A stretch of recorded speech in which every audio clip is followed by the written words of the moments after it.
Nous allons nous entretenir d'un sujet très important qui concerne toute l'humanité et tout homme, et ce sujet est la mort. Trois questions: mourir et après. Pourquoi l'homme doit-il mourir? Et qu'est-ce qu'il peut arriver à l'homme après la mort? La mort est pour beaucoup de gens quelque chose de triste, mais surtout, quand l'on parle de la mort, surgit la crainte, la peur de devoir passer par la mort, de devoir tout abandonner de ce que l'on a amassé comme bien sur la terre.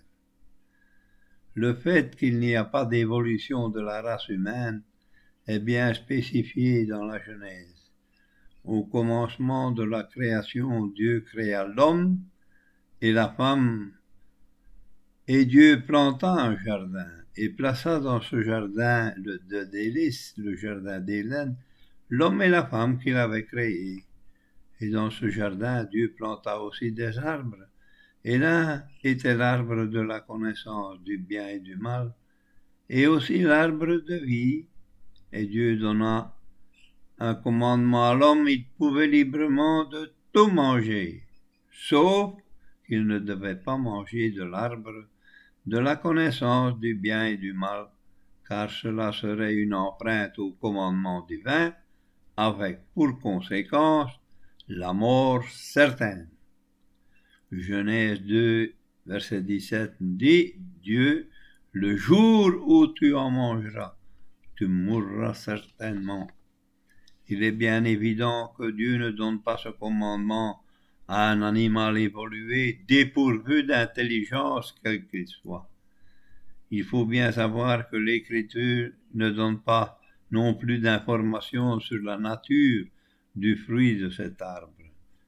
Toutefois, nos premiers parents furent tentés sous l'influence de Satan, et la femme en premier fut séduite et mangea du fruit de l'arbre, et ainsi elle en donna à son mari Adam, et à cet instant les yeux de tous deux furent ouverts, et connurent qu'ils étaient nus. Et dès cet instant, le commandement divin était enfreint, et nos premiers parents devinrent pécheurs. Le péché est donc opposé à la grâce. Il y a un acte conscient qui entraîne la damnation du pécheur vers la sentence de mort. Romains 5, verset 15. L'apôtre Paul parle d'une faute, et par cette faute, c'est-à-dire le péché d'un seul homme, Adam, le péché est entré dans le monde, et par le péché la mort, et qu'ainsi la mort a passé à tous les hommes, en ce que tous ont péché. Romains 5, verset 12. Nous sommes tous de la descendance pécheresse, sans exception, et tombons tous sous cette sentence de mort prononcée par Dieu. Et l'hypothèse d'une évolution animale est tout à fait dérisoire et absurde. Et l'animal n'a pas de péché, ni de conscience, ni d'intelligence, et que l'animal n'a aucune notion de l'existence de Dieu.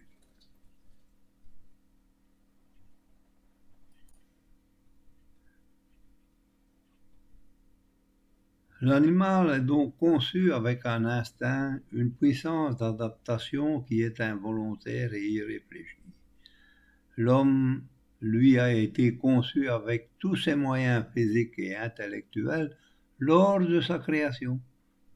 1 Jean 5, verset 20, il dit « Dieu nous a donné une intelligence afin que nous connaissions le véritable, c'est-à-dire Jésus-Christ, ce qui ne peut se dire d'un animal. » Il est donc réservé aux hommes de mourir une fois, et après cela, le jugement, Hébreux 9, verset 27, et cela ne peut se dire d'un animal. Il n'y a pas de jugement pour un animal. Beaucoup de gens pensent qu'après la mort, tout est fini. Il ne faut pas s'y méprendre. Si tout était fini après la mort, le Seigneur, pendu entre deux malfaiteurs, lui le créateur de cet univers, il n'aurait pas pu dire au brigand qui se reconnaît coupable, et qui implore la grâce du Seigneur et dit dans Luc 23, versets 42 et 43, « Souviens-toi, Seigneur, quand tu viendras dans ton royaume. » Le Seigneur lui dit, « En vérité, je te dis, aujourd'hui, tu seras avec moi dans le paradis. » Si tout était fini après la mort, celui qui est la vérité et la vie n'aurait pas pu exprimer ces paroles. Ceci est une preuve irréfutable de la vie après la mort, Luc 16, versets 22 et 23. Certes que ce brigand est retourné à la poussière, d'où il a été tiré, mais son esprit est retourné à Dieu qui le lui avait donné depuis le sein de sa mère. Le psaume 146, verset 4 nous dit, « À la mort, son esprit sort de lui, et l'homme retourne au sol, d'où il a été tiré. » Et le psaume 104, verset 29 nous dit, « Tu retires ton souffle. Ils expirent tous et retournent à la poussière. » Et ce qui arrive aux fils des hommes et ce qui arrive aussi aux animaux, il arrive le même sort pour l'animal que pour l'homme, sauf que pour l'animal, une fois qu'il meurt, tout est fini. Mais pour l'homme, l'esprit retourne à Dieu qui le lui a donné. Genèse 2, verset 7. Et Dieu souffla dans ses narines un souffle, une respiration de vie, et l'homme devint une âme vivante. L'animal est un être vivant sans plus, et que l'animal n'a pas de compte à rendre à Dieu, vu qu'il n'en connaît même pas l'existence. La mort fait que la vie se termine sur la terre, et que tous les humains passent par le même sort, quel que soit leur statut, leur position sur la terre, qu'ils soient savants ou ignorants, riches ou pauvres, bons ou mauvais. Et cela fait penser aux paroles de l'apôtre Paul dans 1 Timothée 6, verset 7, « Car nous n'avons rien apporté dans ce monde, et il est certain et évident que nous ne pouvons rien emporter. L'on peut remplir un cercueil de richesses, elles resteront là, même après des millénaires. » Et la cause du péché est que toute la création a été maudite et qu'elle est corrompue de par l'homme au travers des siècles.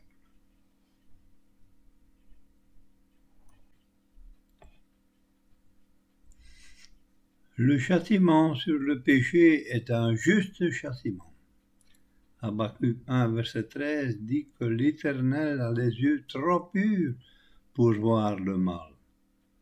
Et Dieu, qui est 3 fois saint, ne pouvait voir Adam dans son péché, dans sa transgression au commandement, dans sa désobéissance. Et Dieu chassa Adam et Ève de sa présence. Genèse 3, versets 23 et 24. Il était dès lors impossible de revenir en arrière. L'Écriture parle de 2 morts, de 2 naissances, de 2 résurrections, de 2 êtres humains, le croyant et l'incrédule, de 2 endroits où l'on doit passer l'éternité, soit le ciel, soit l'enfer, et non pas un purgatoire où l'on peut purger ses péchés. Il y a primo la mort corporelle, et l'Écriture dit « Bienheureux les morts qui meurent dans le Seigneur » Apocalypse 14, verset 13. Et qui sont-ils ces morts qui meurent dans le Seigneur? Ce sont ceux qui se sont mis sous l'efficace du sang du Seigneur, dont les péchés sont effacés, qu'ils se sont reconnus pécheurs et qui ont accepté Jésus comme leur sauveur personnel. Mourir dans le Seigneur, c'est être revêtu de sa justice, car celui qui croit en moi, disait le Seigneur, a la vie éternelle. Il ne vient pas en jugement, mais il est passé de la mort à la vie. Jean 5, verset 24-25. Et il y a la preuve de la résurrection. Jésus dit, en vérité, je vous dis que l'heure vient, que les morts entendront la voix du Fils de Dieu, et ceux qui l'auront entendu vivront éternellement auprès de Dieu et du Seigneur. Voilà ce que c'est d'avoir la vie éternelle. Êtes-vous de ceux-là? Et puis il est parlé de la seconde mort. Et qui sont-ils ces gens? La mort est quelque chose d'effroyable pour le pécheur. Pour l'homme incrédule, la mort est redoutée de tous ces gens qui n'ont pas d'espérance. Redoutée parce qu'ils devront un jour comparaître devant le juge suprême qu'ils auront rejeté, se voir être jetés dans le lieu des tourments éternels pour avoir refusé la grâce qui leur était offerte, comparaître devant le juge suprême sans avocat pour plaider leur cause. Apocalypse 20, verset 12. Et les morts furent jugés d'après ce qui était écrit dans le livre et selon leurs œuvres. La justice que revêt le croyant provient de la foi de Jésus-Christ envers tous et sur tous ceux qui croient en lui. Et il n'y a pas de différence, car tous ont péché, et par le péché, il n'y a pas de justification devant Dieu. Mais par la foi qui est dans l'œuvre de Jésus-Christ à la croix, celui qui croit est justifié gratuitement par sa grâce, par la rédemption qui est dans le Christ Jésus, lequel Dieu a présenté pour propitiatoire. Romains 3, versets 24 et 26.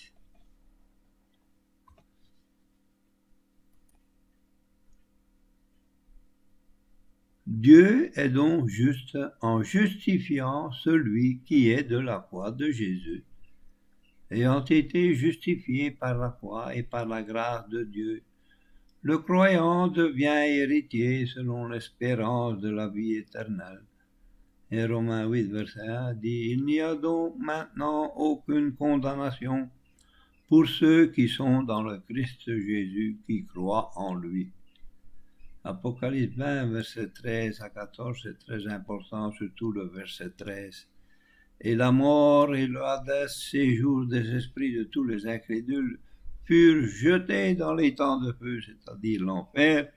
C'est ici la seconde mort, les temps de feu. Être jeté dans les temps de feu, c'est être jugé selon ce qui est écrit dans le livre de vie que tient le juge suprême dans sa main, Apocalypse 20, verset 12. Ils reçoivent ce qu'ils ont mérité d'avoir foulé aux pieds l'esprit de grâce. Ils ne peuvent qu'être jetés dans le lieu des tourments qu'est la seconde mort. Et qu'est-ce que la seconde mort? C'est tout simplement de ne plus pouvoir s'approcher de Dieu éternellement, d'être banni à tout jamais sans aucun moyen de retour. La sentence est inexorable. Les temps de feu est la condition définitive et permanente de ceux qui se sont moqués des avertissements donnés par Dieu, ceux qui se seront moqués de l'Évangile, qui pourtant pouvait les sauver. La parole de Dieu n'est pas une fable, mais elle est à prendre au sérieux. Recherchez le salut qui est en Jésus-Christ avant que la mort ne vous frappe, car elle frappe sans avertissement alors que vous ne l'attendez pas. La mort frappe à chaque seconde. Et Jésus, durant son ministère, parlait aussi de naître de nouveau dans Jean 3, verset 3. Et Jésus dit à Nicodème, si quelqu'un est né de nouveau, il ne peut voir le royaume de Dieu. Nicodème répond, comment un homme peut-il naître quand il est vieux? Et tout homme ou femme naît d'une façon naturelle, mais pour le Seigneur, la nouvelle naissance est celle de l'Esprit, c'est accepter le salut gratuit que Dieu offre. C'est se reconnaître pécheur, c'est devenir enfant de Dieu et par là même recevoir la vie éternelle par laquelle on entre dans la famille de Dieu, on entre dans le royaume de Dieu. Et tout cela dépend d'accepter Jésus qui est venu sur la terre pour me sauver, pour vous sauver, et non pas pour autre chose. Dans Luc 16, versets 19 et 31, le Seigneur illustre et explique très bien la différence qu'il y a entre le croyant et un incrédule dès qu'il meurt. L'un, un pauvre homme, est transporté par les anges dans le sein d'Abraham. Le riche est enseveli, il n'est pas transporté par les anges dans le sein d'Abraham, mais va directement dans le Hadès, le séjour des morts, le lieu où va l'âme de tous les incrédules après la mort, en attendant la résurrection de leur corps et comparaître devant le juge suprême.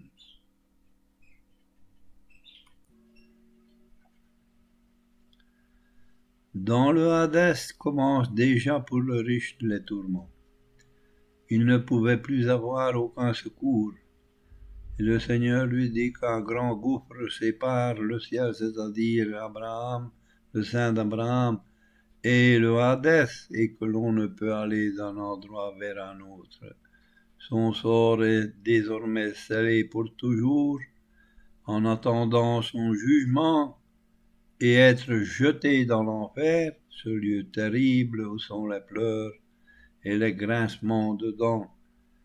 Et Lazare, lui, il était auprès de Dieu consolé. Où voulez-vous aller, car après la mort commence seulement l'éternité. Je vous invite de lire attentivement ce passage de Luc 16. Et Dieu donne un avertissement solennel à tous les hommes dans Acte 17, versets 30 à 31. Dieu ordonne maintenant, c'est maintenant qu'il faut prendre cette décision. Il dit, ordonne maintenant aux hommes que tous, en tout lieu qu'ils se repentent, car il a établi un jour auquel il doit juger en justice la terre habitée tout entière par l'homme qu'il a destiné à cela, et il en a donné la preuve à tous, l'ayant ressuscité d'entre les morts, et cet homme est Jésus-Christ, mort et ressuscité et vivant éternellement. On ne peut dire cela de toutes les idoles que les hommes vénèrent. Beaucoup de gens sont comme cet homme riche. Ils travaillent pour ramasser un trésor. Ils vivent pour faire une place au soleil. Ils aiment profiter de la vie, bien boire, bien manger et surtout bien s'amuser, sans penser qu'un jour vient où ils vont devoir tout abandonner et ils n'emporteront rien de ce qu'ils ont amassé. Quel triste sort est réservé à tous ces gens. Vivre dans l'insouciance et refuser la grâce de Dieu, leur destinée est fatale, car dès que la mort intervient, tout est coupé. Plus aucun espoir d'avoir quelque secours que ce soit. Tout comme cet homme riche qui implorait la grâce de Dieu dans Luc 16.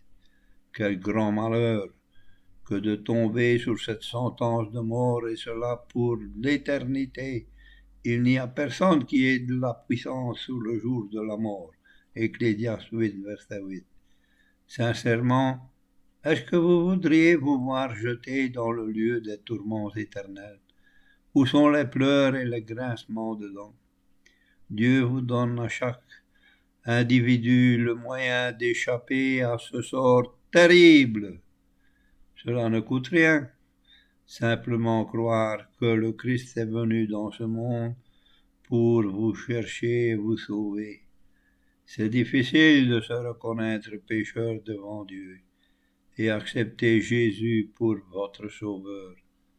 Pourtant, lui, il a tout abandonné, sa gloire céleste, pour payer votre dette sur la croix de Golgotha. Il a pris votre châtiment sur ses épaules saintes pour vous sauver. Et Dieu est patient. Il veut que tous les hommes soient sauvés. Hélas, c'est à chacun de prendre la bonne décision avant la mort. Tout dépend de votre choix, ou la joie céleste, ou le malheur éternel. N'oubliez pas que l'on se ne moque pas de Dieu. Quel serait votre destin si la mort interviendrait subitement? C'est maintenant qu'il faut choisir. Demain, il est peut-être trop tard.